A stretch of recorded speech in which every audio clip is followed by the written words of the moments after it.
the Sri Lankans will have to put up with at least 2 to 3 years of, of hardships, of shortages, of austerity measures, of higher taxation, and all that kind of thing. So I'm afraid it's not going to be an easy ride for the Sri Lankans. That's something the public has to learn.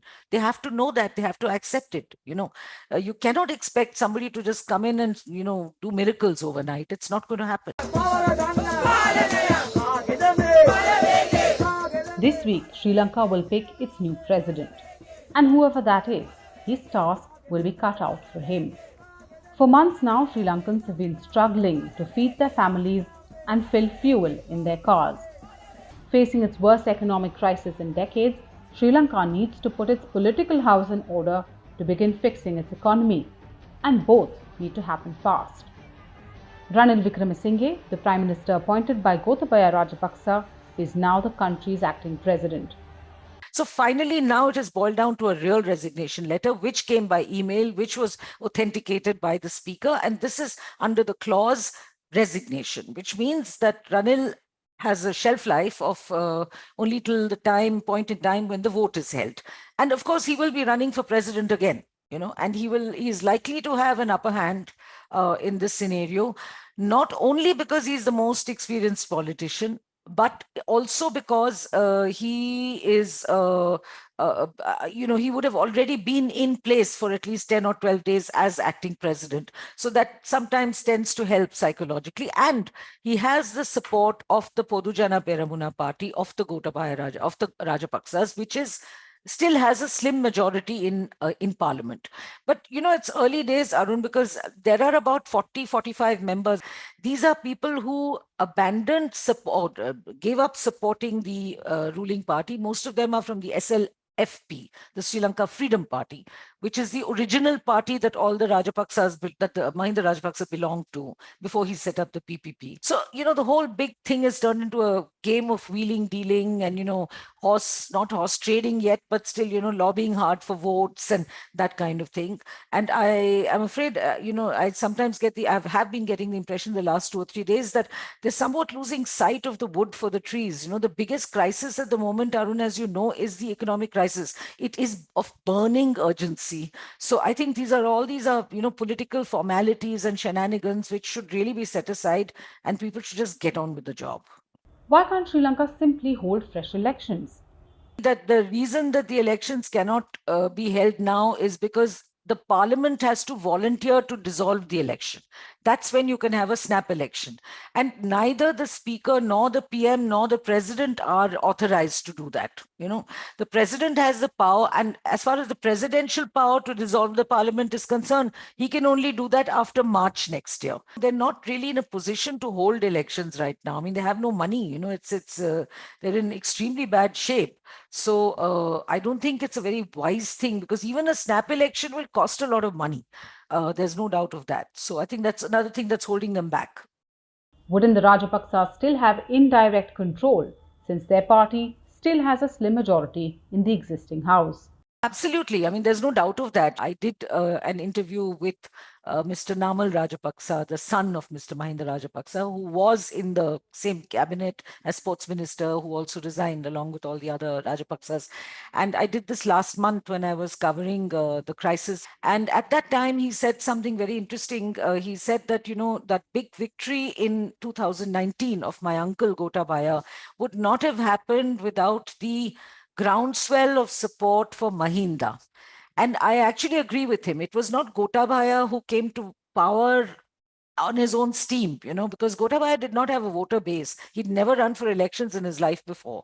It was Mahinda who had the support of, people, ordinary people on the streets, and farmers, very rich farmers from the rich farming belt of Hambantota. So the support in many ways came for Mahinda Rajapaksa. And even till today, people say that he is very much he knows what's going on. He's sort of controlling the party and he's overseeing whatever's happening, even though he's not been keeping in very good health.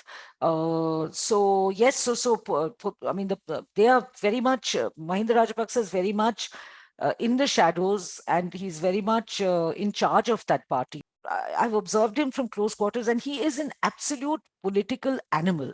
Arun. I mean, and I say that in neither a negative nor a positive way. I mean, it's just that he has politics coursing through his veins, you know. So somebody like that, I find difficult.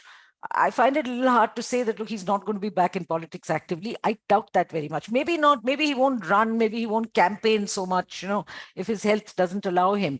But I don't think he's going to actually leave that commandeering role of founding father of the Potujana Peramuna, nor I think, and in fact, who knows if his health improves, I don't rule out his coming back to politics. The other person I see as definitely sticking around in politics is Namal, his son. Mahinda Rajapaksa has been barred from leaving Sri Lanka, as have the other Rajapaksas. But the immediate task at hand continues to be fixing the economy. And there will be a lot of expectations from the new man who takes charge this week. The current ground realities present some hard truths. It's practically impossible to live like this. How are they dealing with it? They're dealing with it. From what I hear, many people are cutting down how much they eat, which is really, you know, I mean, it's tragic. They are dealing with it by homeschooling, many of them, because the schools have shut. They're dealing with it by keep fasting once a day, sometimes in order to let their children eat and that kind of thing. So it is a pretty tragic situation. And I think however they deal with it, the one thing that they have to have tons of right now is patience, and they have to shake off that edge of anger that leads to vandalism, because the minute you let that happen, and the minute it, you know, it will take only one tiny spark for there to be huge flames, and unfortunately then you will attract actions from other countries and from, you know, around the world, which you will not like, you know. And I'm not talking about boots on the ground or any such drastic thing. You know, that's another accusation that always comes up in all the neighboring countries. You know, whenever something goes wrong, they say, "Oh, India is going to send troops." You know, India is not going to send troops to Sri Lanka. We burnt our boots once; we're not going to do it again. You know, but there will certainly be heightened surveillance from the United States of America, from all the investor countries, you know, I mean, and primarily from China, you know, so which already has a stranglehold over Sri Lanka. So that is so the Sri Lankans have to be patient, and I can only hope that the food crisis is solved immediately, because they're all interlinked. You know, I mean, an auto rickshaw driver, if he doesn't have petrol, he can't take people on rides, and if he can't give people rides, paid rides, then he can't feed his family. And even if he somehow musters up enough money to feed his family, the sort of the basics that he can get together, the prices of goods have increased by more than 50%. Inflation is more than 50%. You know, so that is the other problem. So the first thing that has to be handled is the food crisis, so that, you know, Sri Lanka is not staring at starvation. The Sri Lankans will have to put up with at least 2 to 3 years of hardships, of shortages, of austerity measures, you know, of higher taxation, you know, and all that kind of thing. So I'm afraid it's not going to be an easy ride for the Sri Lankans. That's something the public has to learn. They have to know that. They have to accept it. You know, you cannot expect somebody to just come in and, you know, do miracles overnight. It's not going to happen. Who then could be the man for the job? And what will his biggest challenges be? I think Ranil is a person who will be able to negotiate skillfully, because he knows these people. He knows what international policy is all about. He knows the other persons who are in the running, and we'll come to that. See, they may all be very well-meaning. Of course they are. They all want the best for Sri Lanka, I'm sure. And, you know, some of them are excellent speakers, like Sajid Premadasa, if you hear him, can really work a crowd, you know, and all that. But does he have that kind of experience? Point me to one person in parliament who has that kind of experience. Not a single person, you know. So I think the big challenge will be the economic crisis. Of course, the biggest challenge is to get that first tranche of restructured debt in from those countries, the lender countries, and also get some sort of a bailout from the IMF. That's the biggest and most immediate challenge. And to keep up bridge financing, to keep India, you know, sending the to bridge that period over, and to extricate whatever they can from China, which has been less forthcoming, as you know.